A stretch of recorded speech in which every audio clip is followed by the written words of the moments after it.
2026 година е важна както за нашето училище, така и за нашата страна.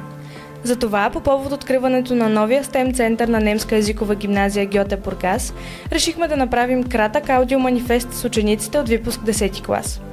Изречението, което довършихме е: аз вярвам, че бъдещето принадлежи на тези, които не се страхуват да грешат. Е отражение на смелостта ни днес.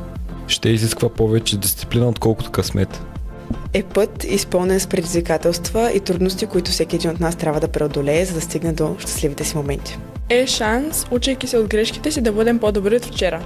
Е определено отвъд границите на тази държава. Зависи само от нас и от нашите планове за него.